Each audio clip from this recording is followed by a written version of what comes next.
Let's look at the domain and range of log functions. So to do the domain and range of log functions, let's just look and see what the basic log function looks like. So whenever you have y is equal to log base b of x when b is greater than 1, then your graph looks generally like this. Now if you think about that, domain is simply what x can be, and range is whatever y can be. And domain and range here is actually pretty simple. Well, the domain here, see the asymptote on the basic function is x is equal to 0. So the domain is x can be anything positive but not 0. So x would be anything greater than or equal to 0. And the range would be whatever y can be. Well, this goes, even though this gets fairly flat here, it actually continues to increase. There's no asymptote, no horizontal asymptote here. So y can get as large as possible and as negative as possible.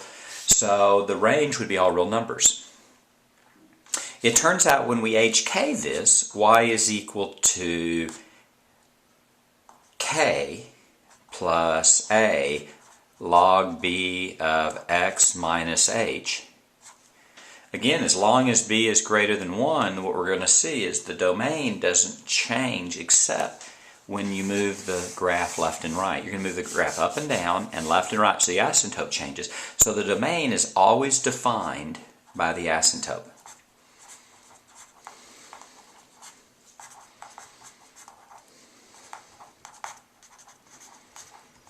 And the range is always all real numbers, all the time.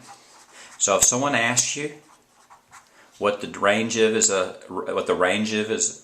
a log function, you simply say all real numbers. So let's look at some examples.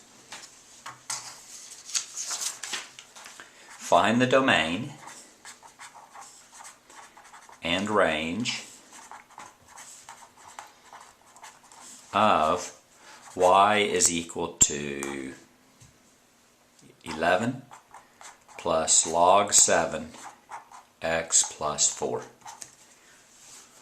So basically the way that I do this, again there's lots of different ways to do this. Basically I sketch the graph and I pay close attention to the asymptote.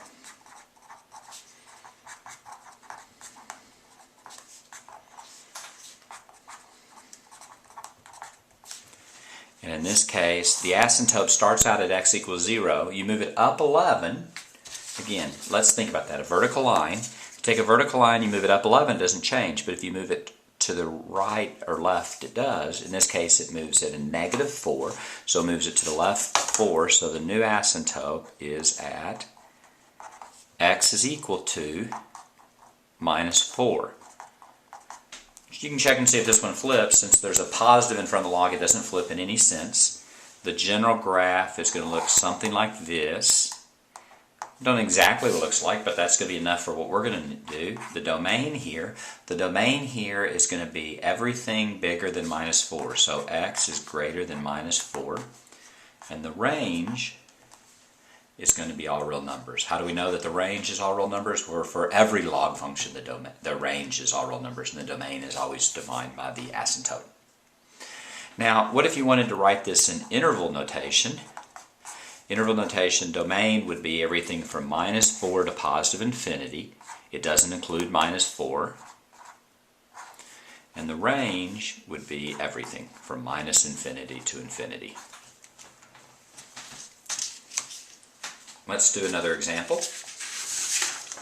Let's find the domain and range of y is equal to, let's do 13 minus log 6 x minus 4. First I sketch the graph.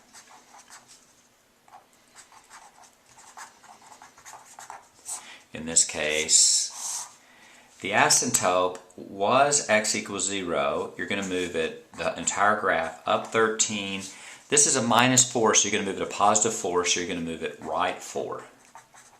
Or I think of it as a positive 4 and a positive 13. The asymptote starts out at x equals 0. When you move it right 4, it's now going to be x is equal to a positive 4. That's your new asymptote. The log, it's going to be a log. It's actually going to flip, but that's actually not going to change the domain and range at all. Instead of looking like this, it's now going to look like this. So your graph is going to look something like that. Do I know exactly where it's going to be? I don't, but for domain and range, I don't need to know that. The domain here is going to be, remember again, the domain is always defined by the asymptote. In this case, x is equal to 4. It's going to be all numbers greater than 4. X is greater than 4. It can include 4. That's why it's called an asymptote. It never reaches it. And the range here is all real numbers. Could we think of a problem where it would be somewhat more complicated? A little bit. Let's say we want to find the domain and range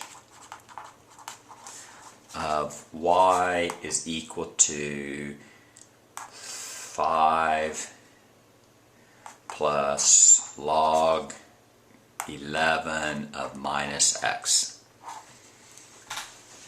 Well, there you have the, let's sketch the basic graph. The key here is that log of x looks like this. Log of minus x is a reflection across the y-axis, so it looks like that. So we sketch this graph. The way this is going to be is you're going to move it up 5. That doesn't change the asymptote. There's no h, so the asymptote stays at x is equal to 0, but it's going to flip across the y-axis. So in this case, the domain is not going to be everything bigger than the asymptote, but in this case, everything less than the asymptote. So x is going to be less than 0, which is the asymptote in this case. And the range is all real numbers. It's a little bit harder, but not much harder. And that's how you find the domain and range of log functions.